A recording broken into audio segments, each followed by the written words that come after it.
Yes people, welcome to Semicon classes. Friends, आज हम लोग डिस्कस करेंगे इग्नू के एमए इन इकोनॉमिक्स के फर्स्ट ईयर के सब्जेक्ट जिसका नाम है गाइस एमईसी। आई रिपीट, जिसका नाम है गाइस एमईसी 004। गाइस ये कोड है, सब्जेक्ट कोड। जो लोग इग्नू से एमए इन इकोनॉमिक्स कर रहे हैं, एमए इन इकोनॉमिक्स जो लोग गाइस कर रहे हैं, उन लोगों को इस कोड के बारे में बहुत अच्छे से पता होगा। एंड गाइस इस सब्जेक्ट का नाम है economics of growth and development. ठीक है गाइज। एंड गाइज आप लोगों को बहुत अच्छे से पता है कि इग्नू में, क्योंकि गाइज मास्टर लेवल की प्रिपरेशन है, मास्टर लेवल है गाइज, तो मार्क्स लाना, स्कोर करना, अच्छा स्कोर करना, अच्छे मार्क्स लाना बहुत ज्यादा आसान भी नहीं है। ठीक है, और बहुत मुश्किल भी नहीं है गाइज। अगर आप अपनी प्रिपरेशन को बिल्कुल एफिशिएंट स्ट्रेटेजी के अकॉर्डिंग करोगे, मतलब अगर आप अपनी पढ़ाई एफिशिएंट लेवल पे करोगे, ठीक है, सिर्फ उन्हीं चीजों को पढ़ोगे जो एग्जाम में पूछी जानी है, तो गाइज आपकी प्रिपरेशन कम समय में एक अच्छा स्कोर करने वाली हो जाएगी। ठीक है। एंड गाइज सबको पता है इग्नू से जो मास्टर्स कर रहे होते हैं उन लोगों के पास गाइज कम टाइम होता है। Just come time in what sense के आप लोग या तो कुछ और प्रिपरेशन कर रहे होते हो, या जॉब कर रहे होते हो, या अपने उन 2 सालों को यूटिलाइज कर रहे होते हो किसी और दूसरे तरीके से, और एग्जाम से पहले सिर्फ 1 या 2 महीने पहले आप पढ़ाई स्टार्ट करते हो। तो गाइज जब आप इतने कम समय के लिए स्टडी कर रहे हो और अच्छा स्कोर करने का प्लान कर रहे हो, तो गाइज आप फिर गाइज इंपॉर्टेंट चीजों को स्टडी करो। ठीक है गाइज, तो Semicon classes guys is always available for you. Guys हम लोगों ने सेमिकॉन क्लासेस में बेसिकली इग्नू के मास्टर लेवल के जो फर्स्ट ईयर सेकंड ईयर है उनके सब्जेक्ट्स को गाइड करना स्टार्ट कर दिया गया है। हम लोग वहां पे भी आपको गाइड करते हैं, आपको क्लासेस प्रोवाइड करते हैं, आपको नोट्स प्रोवाइड करते हैं। तो गाइज किसी भी तरीके का यदि आपको डिस्कशन करना है तो गाइज आप इस नंबर पे हमसे कांटेक्ट कर सकते हैं। और साथ साथ गाइज अगर आपको ये पीडीएफ में चाहिए तो गाइज आप हमसे इसी नंबर पे कांटेक्ट कर सकते हैं, हम लोग इसको आपको पीडीएफ में प्रोवाइड करेंगे। ठीक है गाइज, तो आज हम डिस्कशन कर रहे हैं MEC 004, that is economics of growth and development के इंपॉर्टेंट क्वेश्चंस। वो क्वेश्चन जो गाइज अब तक बहुत ज्यादा फ्रीक्वेंसी पर पूछे गए हैं, ठीक है, बहुत ज्यादा बार पूछे गए हैं, और आने में इनका एक्सपेक्टेशंस है कि हाँ ये क्वेश्चंस आ सकते हैं। ठीक है, और गाइस आप लोगों को ये जानकर बहुत खुशी होगी कि हम लोगों ने आपका काम इतना आसान कर दिया कि आपके जो भी इंपॉर्टेंट क्वेश्चन है गाइस उनको यूनिट वाइज डिवाइड कर दिया। सो गाइस जब आप यूनिट वाइज स्टडी करोगे तो गाइस आप इन्हीं टॉपिक पर फोकस रखना, इन्हीं क्वेश्चंस की तरफ ध्यान रखना। ठीक है गाइस, ना गाइस स्टार्ट करते हैं हम लोग अपनी आज की class. Guys unit number 1, that is introduction to economic growth. ठीक है guys, as you know important unit है गाइस। यहाँ से या तो क्वेश्चन 2-2 3-3 साल पूछा नहीं गया है, और पूछा गया तो गाइस एक ही टाइप का क्वेश्चन पूछा गया है, that is economic growth and economic development. Guys you have to basically figure out that कि भाई इकोनॉमिक ग्रोथ का मतलब क्या होता है और इकोनॉमिक डेवलपमेंट का मतलब क्या होता है। Guys this question is important for your exam purpose, obviously बात है। Read it for your exam purpose as well as for your knowledge. Guys आपको नॉलेज लेवल पे भी सब चीजें पता हो कि भाई इकोनॉमिक ग्रोथ और इकोनॉमिक डेवलपमेंट का मीनिंग क्या होता है। गाइस 2014 में यहाँ से 20 नंबर का क्वेश्चन पूछा गया था, तो उसी हिसाब से गाइस आप माइंड मेकअप करना। उसके बाद ये पूछा नहीं गया गाइस कभी क्वेश्चन, ठीक है। और कभी क्वेश्चन आया भी है तो गाइस फिर वो economic growth and economic development एक ऐसा कंसेप्ट है जो इस सब्जेक्ट के काफी सारे यूनिट्स में आपको एक कॉमन टॉपिक मिल जाएगा। ठीक है, तो फिर वो उनका इस्तेमाल उन चैप्टर्स में हो चुका होगा। ठीक है, तो गाइस यूनिट नंबर 1 उतनी ही थी।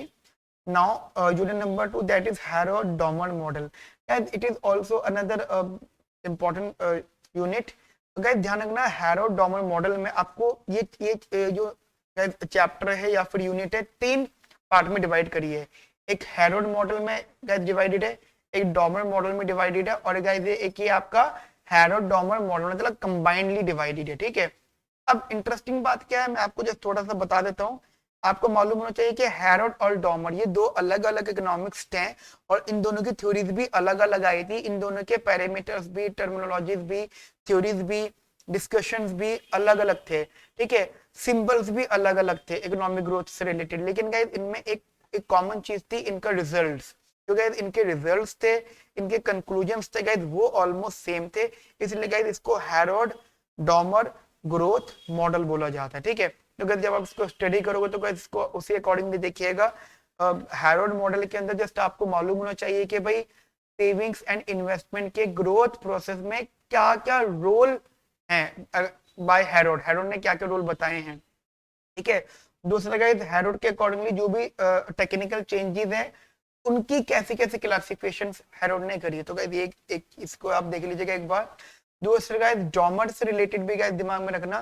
तो गाइस बात तो सारी वही है, दोनों ने ही इकोनॉमिक ग्रोथ से रिलेटेड डिस्कशन करें, बस फर्क क्या है कि इनके सिंबल्स, एक्सप्लेनेशंस, अजम्पशंस, क्लासिफिकेशंस अलग अलग हैं, ठीक है। और सिंबल्स बहुत ज्यादा ध्यान देना, सिंबल्स भी दोनों के अलग अलग हैं। और इंटरेस्टिंग बात क्या है, एक ने तो एग्री डिमांड एग्रीड सप्लाई के बारे में बात करी और एक ने इन्वेस्टमेंट और सेविंग्स के बारे में बात करी है। और गाइस इंटरेस्टिंग बात क्या है कि कहती है मोरलेस हर जो टर्म है हर पैरामीटर आपस में इंटर रिलेटेड है। तो इसी वजह से गाइस जो बात के ऑथर्स आए थे उन लोगों ने गाइस हैरोल्ड डॉमर को कंबाइन कर दिया, ठीक है, इनकी थ्योरी को मिक्स करके एक्सप्लेन कर दिया। तो गाइस इन दोनों का टॉपिक जो कंबाइन कर देंगे तो गाइस बड़ा इंटरेस्टिंग रिजल्ट निकल के आता है, ठीक है। और जस्ट आपको ये मालूम होना चाहिए कि हैरोल्ड डॉमर मॉडल क्या था, ठीक है, क्या कहना चाहते थे हैरोल्ड डॉमर मॉडल। गाइस ये लोग ग्रोथ की बात करते थे, इनके हिसाब से ग्रोथ फॉर्मूला होता था, ठीक है, ग्रोथ का फॉर्मूला होता था। And guys Harrod Domar model के अंदर एग्रीगेट ग्रोथ भी आई है as well as per capita growth भी आई है। लेकिन गाइस पर कैपिटा ग्रोथ और एग्रीगेट ग्रोथ में सिर्फ एक ही डिफरेंस था, दैट इज पॉपुलेशन ग्रोथ का, ठीक है। तो जब गाइस आप इसको पढ़ोगे तो आपको ऑटोमेटिकली आइडिया लगेंगे। Now the another very very very important topic जिसकी गाइस हम लोग गारंटी ले सकते हैं। गाइस देखो गारंटी हम लोग बहुत कम जगह लेंगे, ठीक है। जैसे कि आपको अपने एग्जाम पैटर्न के बारे में पता होगा, आपके दो सेक्शंस आने हैं, सेक्शन ए और सेक्शन बी। जिनका ये बात सबको पता है कि आपके एग्जाम में दो सेक्शंस आने हैं, सेक्शन ए और सेक्शन बी। सेक्शन ए में आपको 4 क्वेश्चन होंगे and you have to attempt any 2, ठीक है। एंड सेक्शन बी में आपको 7 क्वेश्चंस अटेम्प्ट गिवन होंगे, अवेलेबल होंगे and you have to attempt any 5, ठीक है। ये जो 2 क्वेश्चन से ये 20 मार्क्स ईच होंगे और जो 5 क्वेश्चन का 12 मार्क्स ईच होंगे। तो मोर और less this is 40 marks, this is 60 marks and you जो आपका एग्जाम है वो 100 मार्क्स का ऐसे हो जाएगा, ठीक है। तो अब आपको ये माइंड मेकअप करके चलना है कि कौन सी यूनिट से 20 मार्क्स का क्वेश्चन 100% फ्रेम्ड है, ठीक है। तो वो बात अलग है कि यहाँ से भी पूछा गया है यूनिट नंबर 1 से, लेकिन बहुत पहले पूछा गया है, ठीक है। हमारे अकॉर्डिंगली गाइस जो 100% श्योरिटी है जहाँ पे गाइस हम लोग गारंटी ले सकते हैं वो है Solow model, that is new classical growth theory. क्या यहाँ से 100% 20 नंबर का क्वेश्चन, ठीक है। आप मान के चलो गाइस 100 मार्क्स 100% 20 मार्क्स का क्वेश्चन।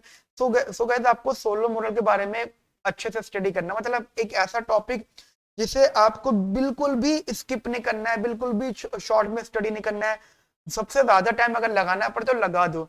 अच्छा सोलर मॉडल में खास बात क्या है कि आपका MEC 002 यानी मैक्रो इकोनॉमिक्स में भी है, ठीक है। यही सेम टॉपिक है आपका मैक्रो इकोनॉमिक्स में भी है, दैट इज MEC 002 में भी है as well as guys MEC 004 में भी है, ठीक है। MEC 004। तो गाइस जब ये टॉपिक 2 जगह है ना, तो जस्ट पढ़ना आपको एक बार है और इस्तेमाल 2 जगह हो रहा है। तो गाइस ये तो आपके लिए गोल्ड मतलब कह सकते हो प्लस पॉइंट है, ठीक है। कि आपको आप वन टाइम रीड करके 2 जगह यानी एक तीर से 2 निशाने हो रहे हैं बेसिकली, ठीक है। तो गाइस प्लीज इसको बिल्कुल हल्के में मत लेना और आप देख भी सकते हैं तो काफी बार क्वेश्चन पूछे गए यहाँ मतलब यहाँ से, ठीक है बेटा, काफी बार यहाँ से क्वेश्चन पूछे जा चुके हैं। इनफैक्ट हर एग्जाम में सोलो मॉडल का क्वेश्चन है, ठीक है। एंड सोलो मॉडल में बहुत ज्यादा चीजें नहीं है। सोलो मॉडल क्या होता है, ठीक है, क्या उसकी assumptions हैं, क्या उसका फाइनल कंक्लूजन है, ठीक है, ग्रोथ इफेक्ट क्या होता है, ठीक है, लेवल इफेक्ट क्या होता है। 4-5 चीजें जो आपको याद करनी पड़ेंगी। And very important thing is that guys आपको कंपैरिजन भी समझना पड़ेगा थोड़ा सा, ठीक है, बिटवीन सोलो के साथ साथ किस का, हैरोल्ड डॉमर का, ठीक है, और इनका फेल्प्स का एंड साथ साथ रॉमर का भी, ठीक है। वो तो कहते हो आपकी नॉलेज है, आप जितना नॉलेज गेन करोगे आपको फायदा होगा, ठीक है। हैरोल्ड डॉमर के साथ में, फेल्प्स के साथ में और रॉमर के साथ में, और जितनी भी अगर कोई अलग इकोनॉमिक्स हैं तो उनके साथ भी गए, ठीक है। तो ये चीज गए आप अपने माइंड में रखिएगा। And in Solow model basically you have to focus on steady state, okay, ठीक है। चलो जी आगे बात करते हैं गाइस हम लोग कंपैरिजंस के बारे में। ये गाइस कंप्लीट हो गया। उसके बाद गाइस हमारी जो यूनिट आती है that is unit 4 growth and distribution guys, ठीक है। गाइस इस सब्जेक्ट का नाम ही ग्रोथ एंड डेवलपमेंट है, तो गाइस हर चीज ग्रोथ से कनेक्टेड होगी। नाउ गाइस यहाँ से थोड़ा सा आपको कॉम्प्लिकेशन आनी स्टार्ट होंगी। जैसे अगर आप लोगों ने, अगर आप गाइस इकोनॉमिक्स ग्रेजुएट भी हैं या आपने अगर ग्रेजुएशन में इकोनॉमिक्स भी पढ़ी होगी, तो एक लिमिट तक तो आपको वो पुरानी नॉलेज काम में आती जाएगी, ग्रेजुएशन की अंडरग्रेड की नॉलेज, ठीक है। लेकिन गाइस आफ्टर सम टाइम वो जो नॉलेज थी ना वो खत्म होती जाएगी, अंडरग्रेड वाली एक नई नॉलेज आनी स्टार्ट हो जाएगी, ठीक है। तो ये कहीं ना कहीं गाइस वो टॉपिक्स हैं जो आपको एक नया व्यू देते हैं, नई नॉलेज प्रोवाइड करते हैं। तो गाइस यहाँ पे हो सकता है आपको थोड़ा सा टाइम लगाना पड़े, ठीक है। तो basically topic name is John Robinson's model of economic growth, ठीक है। I repeat, it's a John Robinson's model of economic growth. And guys बहुत ज्यादा इंपॉर्टेंट तो मैं नहीं कह सकता, लेकिन एक बार पूछा है 2012 में, वो भी 20 नंबर का, तो काफी टाइम हो चुका है। लेकिन गाइस फिर भी अगर आप इसको पढ़ते हो तो थोड़ा सा ध्यान से पढ़ना। वन टाइम रीडिंग तो गाइस आपको करनी चाहिए। अगर गाइस देखो कोई भी यूनिट के अंदर ऐसा नहीं कि थोड़े से टॉपिक है, टॉपिक बहुत सारे हैं, और गाइस अगर हमने यहाँ पे उस टॉपिक के क्वेश्चंस लिखे हैं तो जस्ट आपको वन टाइम रीडिंग तो गाइस करनी बनती है, ठीक है। One time reading, you have to read at least once, ठीक है। कम से कम एक बार पढ़ना जरूरी है। उसके बाद आपकी मर्जी है आप उसको कितना ज्यादा डिटेल में स्टडी करते हो, ठीक है। तो John Robinson's model of economic growth just read करिएगा। हाँ, अगर आप जॉन रॉबिन्सन इकोनॉमिक ग्रोथ वाले मॉडल को कम रीड कर रहे हो लेकिन यूनिट थोड़ी इंपॉर्टेंट है, तो गाइस उसके लिए ध्यान रखना, it's Kaldor model guys, it's not I, यहाँ पे आई नहीं है,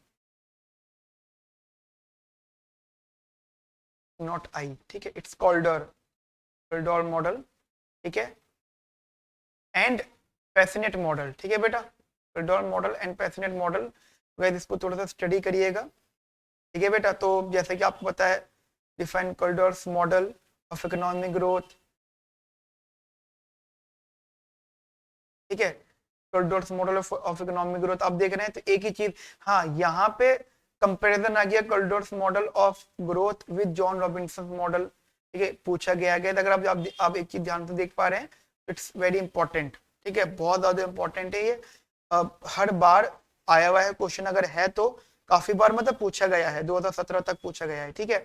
तो और इंपॉर्टेंट के नाम पे कहते हैं आपको कॉल्डर्स मॉडल ही दिख रहा है, ठीक है। तो आप इसको एक बार और स्टडी कर सकते हैं, काफी इंपॉर्टेंट है। आफ्टर दैट गाइस हमारे पास ये है unit number 5, that is total factor productivity and growth accounting. I repeat, total factor productivity and growth accounting guys, it is also another important topic guys. अगर हम गारंटी लें कि यहाँ question कहाँ से फ्रेम्ड होगा, 100% यहाँ से क्वेश्चन फ्रेम्ड होगा, गारंटी, ठीक है। अभी तक 2 जगह हम लोग बोल चुके हैं 100%, ठीक है। तो 100% होने का मतलब 12 नंबर भी यहाँ से फ्रेम्ड हो सकते हैं और 20 नंबर भी यहाँ से फ्रेम। तो इनको तो आप 100% करिएगा, इनमें तो कोई किंतु परंतु वाली बात मत रखना, ठीक है। टोटल फैक्टर प्रोडक्टिविटी ये गारंटी है, कम से कम एक क्वेश्चन आपको दिख जाएगा पेपर में। और अगर आप खुद भी देखो तो 2014, 2015 20 नंबर का पूछा गया है यहाँ पे, ठीक है। और गाइस ये ध्यान रखना, ये जरूरी नहीं कि 2014-15 में पूछा गया, नहीं गाइस, ये इससे और भी ज्यादा बार पूछे हुए होंगे, ठीक है गाइस। वो हमने यहाँ पे सिर्फ लिखा एक को ही है, एक ही पास्ट ईयर का लिखा है, लेकिन गाइस ये एक से ज्यादा बार पूछे गए, इस बात के बारे में दिमाग में रखना। डोंट थिंक दैट कि भाई ये एक ही बार पूछेगा तो क्यों प्रो, नहीं गाइस, हमने लिखा नहीं बार बार, समझ रहे हो, क्योंकि हर बार क्वेश्चन बदल बदल के लिखे, ठीक है। तो हमने फिर वो कॉमन क्वेश्चन लिख दिया, जो एक कॉमन क्वेश्चन फ्रेम्ड हो सकता है। कभी उन्होंने सिर्फ इतना पूछ लिया, ठीक है, कभी उन्होंने थोड़ा बहुत चेंज करके कुछ और पूछ लिया, तो ये चीज आप दिमाग में रखना। तो ये इंपॉर्टेंट है बहुत बहुत ज्यादा। उसके बाद guys another very important, that is technical change and progress. Again guys अगर हम लोग कहीं पर 100% गारंटी लेंगे तो वो अगेन गाइस यहाँ पर लेंगे, ठीक है। Technical change and progress guys, this is also important topic, Harrod's classification of technical change. Guys अगर आप एक चीज ध्यान से देखें तो टेक्निकल चेंज वाली बात आपको इधर भी थी, कनेक्टिविटी होती गाइस, यहाँ पे ध्यान से देखें, ये रहा हेरोड का टेक्निकल चेंज। तो गाइस टेक्निकल चेंज वाली बात यहाँ पर भी है और वो इधर भी है, देख रहे हो, वो इधर भी है टेक्निकल चेंज वाली बात। तो गाइस इसीलिए इंपॉर्टेंट है कि आप ये नहीं मतलब सोच सकते कि भाई हेरोड्स का टेक्निकल चेंज, समझ लो, हेरोड ने जो बताया है वो टेक्निकल चेंज उसके इनिशियल स्टार्टिंग के डिस्कशन का पॉइंट है या फिर हिग्स की क्लासिफिकेशन है, समझना गाइस, हिग्स की क्लासिफिकेशन है, Higgs classification Harrods classification of technical change, मतलब अब देखो हिग्स और हैरोड्स इन दोनों ने क्लासिफाई किया टेक्निकल चेंजेस को, तो यहाँ पर थोड़ा सा कंपैरिजन भी हो सकता है, ठीक है, और यहाँ पे थोड़ा सा डिसिमिलरिटीज एंड सिमिलरिटीज के बारे में भी डिस्कशन हो सकता है, ठीक है। तो आपको गाइस बताना पड़ेगा कि टेक्निकल चेंज क्या होता है जनरल लेवल पे, फिर बताना पड़ेगा हिग्स का क्या क्लासिफिकेशन है, फिर बताना पड़ेगा हैरोड्स को क्या क्लासिफिकेशन था और इसके कंपैरिजन में और क्या क्या चीजों पर बेस्ड है, ठीक है। तो ये इस टाइप के 4 के आसपास क्वेश्चन आप लोग यहाँ पर देख सकते हैं। एक होता है टेक्निकल चेंज और एक होता है टेक्निकल चेंज प्रोग्रेस। तो गाइस ये भी एक अनदर क्वेश्चन है। तो गाइस 100% गाइस टेक्निकल चेंज का आप क्वेश्चन देख लोगे, 100% गाइस गारंटी इस बात की, ठीक है। बस इसको जरा थोड़ा सा ध्यान से देखना। After that guys unit number 7 है models of optimal economic growth. Not 100% but more और लेस कह सकते हो 50 to 70% का गारंटी हम यहाँ पे ले सकते हैं कि भाई ऑप्टिमल ग्रोथ मॉडल है, लेकिन नहीं आने के भी चांसेस हैं। अगर आप ये सोच के चल रहे हो कि सारे के सारे क्वेश्चंस समझ ना गए, सारे के सारे क्वेश्चन जिसमें से आपको 2 क्वेश्चन सेक्शन ए में छोड़ने हैं, 2 क्वेश्चन सेक्शन बी में छोड़ने हैं, यानी 4 क्वेश्चन आपको छोड़ने ही है, उस हिसाब से भी सोचना तो गाइस उस हिसाब से इंपॉर्टेंट है, ठीक है, दिमाग में सब चीजें रखना। उसके बाद में गाइस ऐसा देखा गया है बहुत बहुत ज्यादा कि golden rule of capital accumulation that is Ramsay model. Ramsay model भी काफी बार देखा गया है, ठीक है। क्यों? क्योंकि गाइस देखो गोल्डन रूल का जो कंसेप्ट है वो सोलो मॉडल में भी है। तो अभी मान के तो चलो golden rule is also a very very important, that is 80 to 100% इसकी गारंटी हम ले सकते हैं।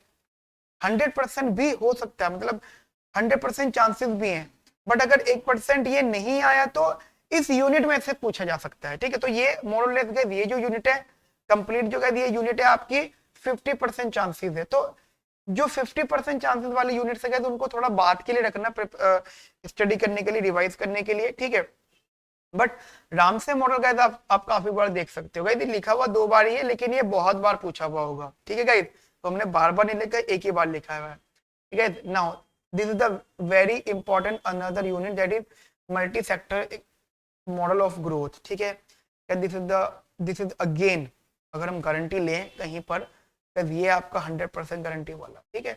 वेटेज 12 नंबर की, 20 नंबर में नहीं आ सकता गाइस, ठीक है। 12 मार्क्स की वेटेज है मैक्सिमम, कहते मैक्सिमम वेटेज, मिनिमम 6 नंबर की वेटेज है, ठीक है। उदावास 2 सेक्टर मॉडल एक्सप्लेन करना है कि भाई 2 सेक्टर मॉडल क्या है इनका, आप देखें पूछा हुआ है और हर साल ही पूछा हुआ होगा गाइस ये, ठीक है। 2 सेक्टर मॉडल की अगर बात करें, ठीक है, देखो जिस अलग अलग कंसेप्ट है, उदावास मॉडल एंड 2 सेक्टर मॉडल, फिर मल्टी सेक्टर मॉडल। यही बात दिमाग में रखना कि मल्टी सेक्टर मॉडल ही आएगा पेपर में, मतलब यही आना है इंपॉर्टेंट, लेकिन समझना यही आना है और कनेक्टिविटी इनसे 2 सेक्टर मॉडल से की जाएगी।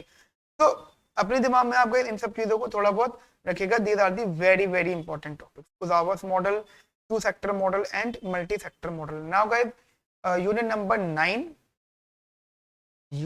9 that is endogenous economic growth या फिर एंडोजीनियस ग्रोथ मॉडल्स।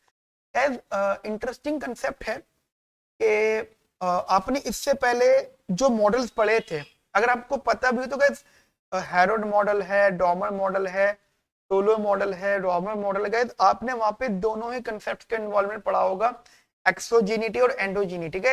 एंडोजीनिटी का मतलब होता है कि भाई वो मतलब जो हमारे इकोनॉमिक के पैरामीटर्स हैं वो हमारी इकोनॉमिक ग्रोथ को अफेक्ट नहीं करेंगे, दैट इज एक्सोजीनियस मॉडल। समझ रहे मेरी बात को, exogenous growth model.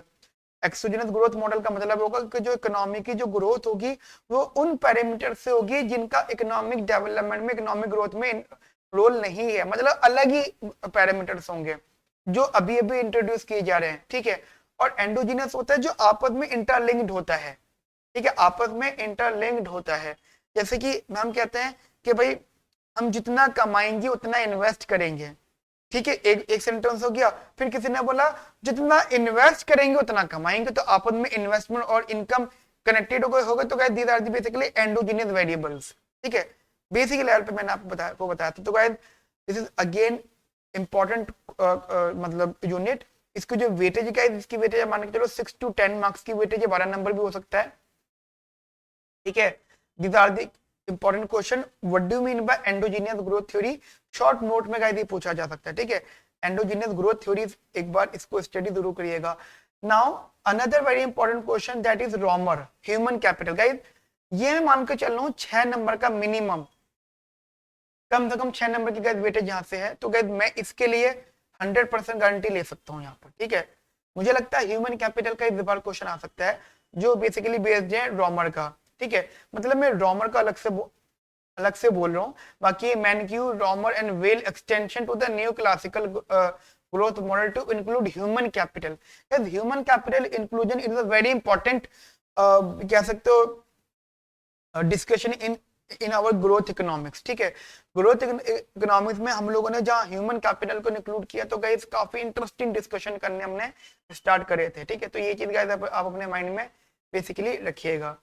You guys unit number 10 is basically बहुत ज्यादा इंपॉर्टेंट नहीं है, it's only one time reading. आप बोलो सर 2 बार पूछा हुआ है, हाँ लेकिन ये बहुत कम पूछा हुआ है, बहुत कम क्वेश्चन है। अगर आप सिर्फ रियल बिजनेस साइकिल देखो, ये बात तो आपको शायद पता ही होगी, रियल बिजनेस साइकिल वाला टॉपिक आपका MEC 002 में भी था।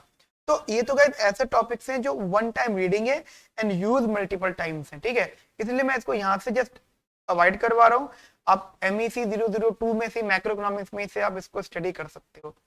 Now guys a very important unit that is development and under development, ठीक गाइस। यहाँ से गाइस हम लोग मान के चल सकते हैं आप पे क्वेश्चन आने के चांसेस हैं, मतलब 6 to 12 मार्क्स का यहाँ से फ्रेमिंग है। That is what is poverty, explain the concept of poverty. का जहां बात होती है economic growth and economic development, तो एवरी एग्जामिनर बेसिकली वो चाहता है कि आपसे क्वेश्चन पूछे and get this is the unit जहां से आपका न्यूमेरिकल फ्रेम हो सकता है।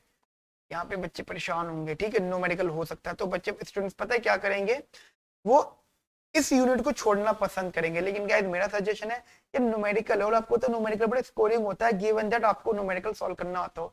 यार अगर आप जस्ट थोड़ी सी प्रिपरेशन पे अगर आपको फॉर्मूला याद करने पड़ भी गए तो फॉर्मूला याद कर लेना, क्या होगा। पॉवर्टी पॉवर्टी के फॉर्मूले से तो पढ़ना है आपको, ठीक है। पॉवर्टी के फॉर्मूला से तो स्टडी करना है, तो आप देख लेना friends, poverty head count ratio, ठीक है, हेड काउंट और head count ratio, poverty gap ratio, ठीक है, इनकम गैप रेशियो, ठीक है, FTG, ये कुछ फॉर्मूला है, इनको रीड कर लीजिएगा, इंपॉर्टेंट रहेगा। एंड इंटरेस्टिंग बात क्या है, कुछ क्वेश्चन मैंने भी दिए हैं तो आप इनको एक बार पढ़ लीजिएगा।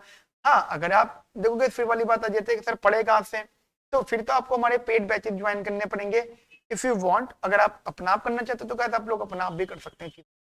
And guys another important topic that is economic inequality. लेकिन in economic inequality guys just ये दोनों कंबाइन कर दिए गए हैं। ये लॉरेंज कर्व भी इंपॉर्टेंट है यहाँ पर, ठीक है।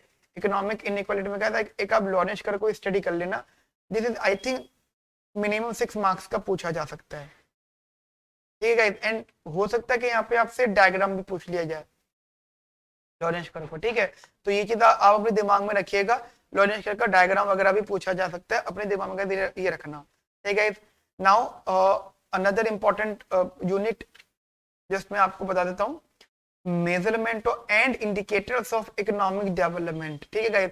अब देखो मैंने आपसे कहा था ना कि यूनिट नंबर 1 से क्वेश्चन काफी बार पूछा गया, लेकिन हम लोग यूनिट नंबर 1 को ज्यादा इंपॉर्टेंट इसलिए नहीं बताते क्योंकि वो economic growth and economic development का कंसेप्ट आप आगे भी स्टडी करते हो, ठीक है। तो उसी पॉइंट से अगर हम लोग यहाँ पर देखें तो ये एक यूनिट है जिसको हम कह सकते हैं हाँ वो इंपॉर्टेंट है, 100% गाइस यहाँ से क्वेश्चन फ्रेम्ड होगा।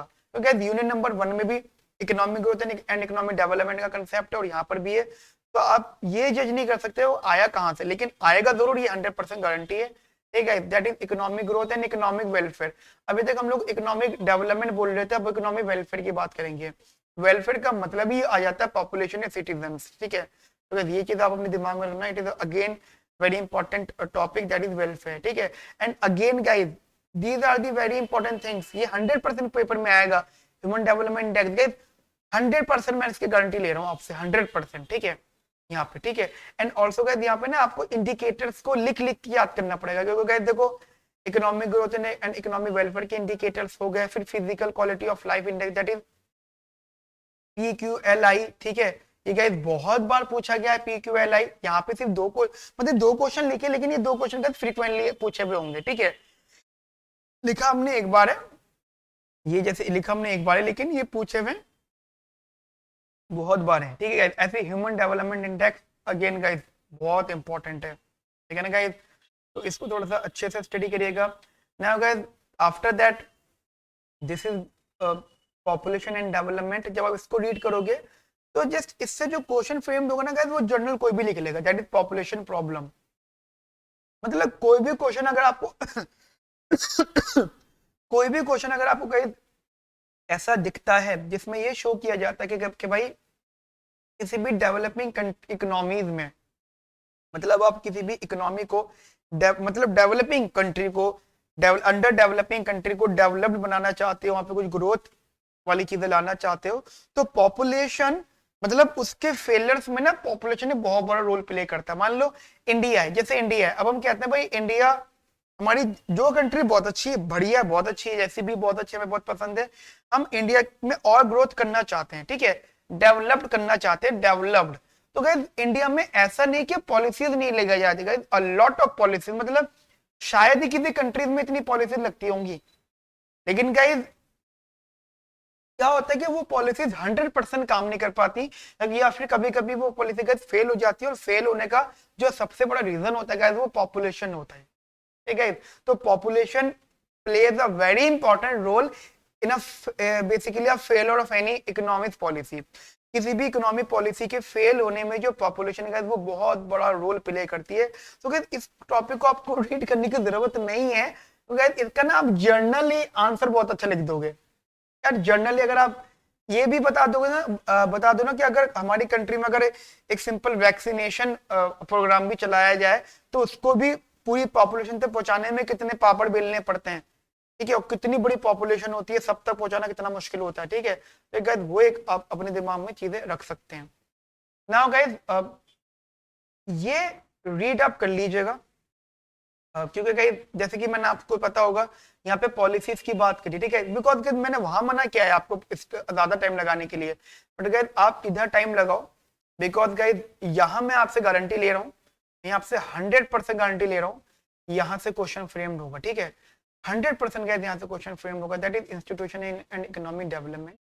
यहाँ गाइस आपको मार्केट फेलियर से रिलेटेड बहुत सारे क्वेश्चन मिलेंगे भाई। इकोनॉमी में अब देखो ना, डिस्क्राइब दी पॉसिबल रीजंस, सबसे बड़ा रीजन तो पॉपुलेशन ही है, तो इसलिए कनेक्टिविटी हो जाएगी आपकी यहाँ से, ठीक है। तो गाइस ये आपको रीजन बताने हैं। Government failure, how it is different from the government failure, मतलब जस्ट उसी चीज को बताना। मार्केट, अच्छा एक चीज और क्लियर करके चलना, यहाँ पे फेलियर्स, 3 फेलियर्स अलग अलग है, एक मार्केट फेलियर, एक पॉलिसी फेलियर और एक गवर्नमेंट फेलियर गाइस, ठीक है। प्लीज गाइस इसका ना कंपैरिजन जरूर स्टडी करना है एक बार, क्योंकि जब तक आपको कंपैरिजन नहीं पता होगा ना तब तक आप एक्सप्लेन नहीं कर सकते। और ये गलती मत कर देना कि तीनों को कनेक्ट कर दो आप, मतलब गवर्नमेंट फेलियर वाले में मार्केट फेलियर लिख दो और मार्केट फेलियर वाले में पॉलिसी फेलियर लिख दो, ठीक है। ये चीज आप प्लीज दिमाग में रखना, this are the very important thing, बहुत ज्यादा इंपॉर्टेंट, ठीक है। Social norms and community in economic development, network externalities and complementarities, externality का क्वेश्चन भी फ्रेम हो सकता है, लेकिन गाइस ये सपोर्ट आप इसमें टाइम मत लगाना, क्योंकि गाइस जब आप MEC 101 आप अपना माइक्रो इकोनॉमिक्स से स्टडी करोगे ना, ये ऑटोमेटिकली गाइस आपको वहां पे क्लियर होगा। और गाइस जो इकोनॉमिक्स ग्रेजुएट स्टूडेंट्स हैं उनको भी गाइस ये अच्छे से पता होगा एक्सटर्नलिटीज का मीनिंग क्या होता है यहाँ पर, ठीक है। अच्छा अगर आप हम एक चीज देखें तो आप मोर और लेस गाइस आपका एग्जाम में क्वेश्चंस अटेम्प्ट हो जाएंगे, उतना तो गाइस आपकी प्रिपरेशन हो चुकी है, लेकिन गाइस फिर भी आप कोई रिस्क मत लो, हर चीज को अच्छे से स्टडी करो, ठीक है। तो उसी हिसाब से आपकी यहाँ पे यूनिट नंबर 15 है, that is market incompleteness and informal institution in the rural economy, ठीक है। मार्केट इनकम्प्लीटनेस का मतलब हो जाता है बेसिकली, देखो हम यहाँ पे बात कर रहे हैं उन इंस्टीट्यूशंस की जो उधार देते हैं, ठीक है, मतलब गाइस ऐसी मार्केट्स की जो जो कंप्लीट नहीं, जैसे मुझे पैसा उधार चाहिए, ठीक है, अब मुझे पैसा उधार चाहिए तो या तो मैं बैंक से लूंगा, लेकिन बैंक की इतनी ज्यादा कॉम्प्लेक्स चीजें जो मैं सॉल्व ही नहीं कर सकता, मतलब बैंक इतनी सारी चीजें मुझसे मांगता है कि भाई उन सब चीजों को पूरा करने के लिए इतना पैसा खर्च हो जाएगा कि फिर लोन लेने की क्या ही बात है, ठीक है, जैसे इतना दिमाग वगैरह चीजें लग जाएंगी। तो हम लोग क्या करते हैं, इनफॉर्मल इंस्टीट्यूशन से पैसा उधार लेने का ट्राई करते हैं, लेकिन क्या ध्यान रखना वो मार्केट इनएफिशिएंट होती है, मतलब वहां पे रिस्क भी बहुत ज्यादा होता है और अनसर्टेनिटी भी बहुत ज्यादा होती है, मतलब इनफॉर्मल इंस्टीट्यूशन में पैसा लेना और देना दोनों चीजों में आपको रिस्क और अनसर्टेनिटी मिलती है। That is rural credit market. We are basically talking about rural credit market. वो जो साहूकार होते थे ना, वो जो गांव देहात में होते हैं, लाला जी जिनसे पैसा लिया जाता है, और लाला जी क्या करते हैं, कोरे कागज पे अंगूठा लगवा ले करते हैं, ठीक है। फिर बहुत सालों बाद पता चलता है कि हमारे ये मतलब जो घर के बड़े थे वो कोरे कागज पे अंगूठा लगा के चले गए, और वो जो खेत खलियान है, खेत वगैरह है, सारी प्रॉपर्टी लाला जी के नाम हो चुकी है, ठीक है। समझ में आई कुछ, जिसपे पूरी पूरी फिल्में एंड हो जाती थी, मतलब फिल्म की शुरुआत और आखिर उसी पे खत्म हो जाया करता था। तो हम वही बात कर रहे हैं, रूरल क्रेडिट मार्केट, ठीक है। इसमें वही होता था कि उधार लेना, लेकिन वो रिस्की भी था और अनसर्टेन भी था। रिस्की किस सेंस में कि भाई जो पैसा दे रहा है वो रिटर्न मिलेगा नहीं मिलेगा, ठीक है। जो पैसा मतलब ले रहा है और जो पैसा दे रहा है वो उसके बदले क्या मांग रहा है, ठीक है। तो वो चीज आप अपने दिमाग में रखना, ये काफी इंपॉर्टेंट चीजें हैं, ठीक है। तो इंपॉर्टेंट है एग्जाम पॉइंट ऑफ व्यू से। वैसे क्या आपका वो कंसेप्ट हो चुका है, अब आप ये एक्स्ट्रा थोड़ा सा स्टडी कर रहे हो। अगर आपको बेसिकली अपने एग्जाम में कुछ 70-80 तक की रेंज लेके चलनी, तो इतना भी अगर आप छोड़ते हो तब भी चलेगा, ठीक है। लेकिन गाइस वो अच्छी बात नहीं चीजें छोड़ना। तो गाइस अब यहाँ से मैं बात कर रहा हूँ अगेन, गाइस मैं यहाँ से गारंटी लेना स्टार्ट करूंगा 100%। अब आप बोलो सर 100% का मतलब, अरे बच्चा 4 क्वेश्चन सेक्शन ए में आएंगे, 7 क्वेश्चन सेक्शन बी में आएंगे, 2 क्वेश्चन सेक्शन ए से छोड़ने हैं, 2 क्वेश्चन सेक्शन बी से छोड़ने हैं, ठीक है। ये बात आपको पता है, मतलब काउंटिंग जो होगी कुछ इस तरीके से होगी। तो जब आपको पता है कि 4 क्वेश्चन छोड़ने हैं, तो वो कहीं ना कहीं तो पूछे हुए होंगे, तो गाइस ये वही क्वेश्चंस होंगे, बाकी आपकी मर्जी है स्टडी करना नहीं करना। गाइस यहाँ पे marks theory very very important. अगर आप देखें तो हर साल मार्क्स थ्योरी पूछी, ठीक है। फिर मतलब चैप्टर का नाम ही है, यूनिट का नाम ही है क्लासिकल थ्योरीज ऑफ डेवलपमेंट, ठीक है। Classical theories of development, guys इसका नाम ही यही है। तो इसको गाइस थोड़ा सा अपने माइंड में इसी तरीके से रखिएगा, इंपॉर्टेंट। और आप एक चीज ध्यान दें, 20 नंबर में 20 मार्क्स, 12 मार्क्स, ठीक है। ये तो मैंने और ज्यादा लिखे नहीं होंगे, आप देखो ना यहाँ फिर भी लिखे हुए काफी सारे, 12 number 12 number 12 number 12 number 12 number, और न जाने कितने क्वेश्चंस होंगे जो बिल्कुल सिमिलर पैटर्न पर होंगे, ठीक है। लेकिन और भी कुछ है, that is effective rate of protection, ये भी इंपॉर्टेंट है। ऑर्गेनिक कंपोजिशन ऑफ कैपिटल, ये भी इंपॉर्टेंट है। माल्थस कंट्रीब्यूशन, ठीक है। प्रॉफिट एंड कैपिटलिस्ट इकोनॉमी, ये भी इंपॉर्टेंट है, ठीक है। तो इसको थोड़ा सा इंपॉर्टेंट लेवल पे स्टडी करिएगा। मतलब this unit is a very very important, 100% का गारंटी है ऐसे क्वेश्चन फ्रेम होने की, ठीक है। डेविड रिकार्डो का कंसेप्ट आप काफी बार देख चुके हो, ठीक है। अगर दिस इज इंपॉर्टेंट, तो आप पढ़ो एक बार, इस्तेमाल कई बार होगा, ठीक है। ये नो नीड टू रीड, ठीक है। Innovation is Schumpeter's theory of capital, it's one time reading. पता है क्यों? पहली बात तो एग्जाम में अगर आ भी जाए तो मैटर नहीं करता, क्योंकि आप ऑलरेडी काफी कुछ स्टडी कर चुके हो, ठीक है, काफी कुछ स्टडी कर चुके हो। लेकिन फिर भी अगर पूछा जाता तो आप इनोवेशंस के बारे में आप स्टडी कर सकते हो, बता सकते हो, ठीक है। कुछ ज्यादा इंपॉर्टेंट नहीं है। ये है क्रिटिकल मिनिमम एफर्ट, ये ऑफ, थोड़ा मैं लिख देता हूँ इसको, इसका टाइपिंग एरर, थोड़ा बहुत टाइपिंग एरर गाइस हो जाते हैं, लेबनस्टीन, ठीक है। क्रिटिकल मिनिमम एफर्ट ऑफ लेबनस्टीन, ठीक है गाइस, ये इंपॉर्टेंट है, ठीक है। मतलब लेकिन इसको स्टडी करो तो ये माइंड में सोच के स्टडी करना कि ये आप एक्स्ट्रा ही पढ़ रहे हो, आप इससे पहले अपनी काफी सारी चीजों को स्टडी कर चुके हो, ठीक है गाइस। तो अब तो कुछ ज्यादा गाइस खास रहा नहीं, ये एक बार रीड कर लेना, हेडस्टेड-डाउडो मॉडल, ठीक है। थोड़ा सा ये इंपॉर्टेंट है, ठीक है, थोड़ा सा ये इंपॉर्टेंट है। और इसके बाद में यहाँ से थोड़ी सी चीजें इंपॉर्टेंट आपको मिल जाएंगी। यहाँ गाइस हम लोग थोड़ा बहुत कह सकते हैं कि भाई 100% गारंटी, कुछ चांसेस हैं थोड़ा बहुत अगर क्वेश्चन आगे पीछे हो जाएगा। देखो अनसर्टेनिटी हमेशा लेके चलना, अगर आगे पीछे कुछ हो जाए तो कुछ चीजें आपको संभाल लें। तो गाइस इन चैप्टर्स को जहां जहां मैंने 100% लगाया गया, उन चैप्टर्स को गाइस जरूर आप अच्छे से रीड कर लीजिएगा, ठीक है गाइस। तो गाइस देखो मोरलेस आपके पेपर में 11 क्वेश्चन आने हैं, तो अब 11 बार तो मैंने नहीं लगाया होगा 100%, तो जहां 100% लगाया तो उसको अच्छे से स्टडी करना, जहां मैंने 50, 60, 80% लगा उनको स्टडी करना, जहां मैंने वन टाइम रीडिंग बोला उनको भी एक बार रीड कर लेना, ठीक है गाइस। तो ये तो गाइस 100% चांस है। कॉस्ट बेनिफिट मतलब social cost and social benefit, private cost and private benefit, क्योंकि ये जो कंसेप्ट है ना आपका एक्सटर्नलिटी से रिलेटेड है, ठीक है। तो गाइस ये आपका माइक्रो इकोनॉमिक्स में भी हेल्प करेगा, तो वो चीज आप अपने दिमाग में रखना। अनदर गाइस इंपॉर्टेंट क्वेश्चन, ठीक है, इंपॉर्टेंट यूनिट गाइस पूछा हुआ है 2019 में भी, टाइप ऑफ प्लानिंग वगैरह। Basically guys it's a very short introduction, guys देखो 6 नंबर में, ठीक है, तो वेरी शॉर्ट इंट्रोडक्शन, ठीक है, बहुत शॉर्ट इंट्रोडक्शन है रोल ऑफ प्लानिंग के बारे में। आप इसको बस एक बार रीड करिएगा and guys it's more than enough to study. And guys unit number 22 guys आप देखो तो काफी बड़ा सिलेबस है, जस्ट इंपॉर्टेंट हो सकता है, लेकिन गाइस आप इससे पहले काफी कुछ स्टडी कर चुके हो, ठीक है गाइस, इंपॉर्टेंट हो सकता है लेकिन गाइस आप ऑलरेडी बहुत कुछ स्टडी कर चुके हो।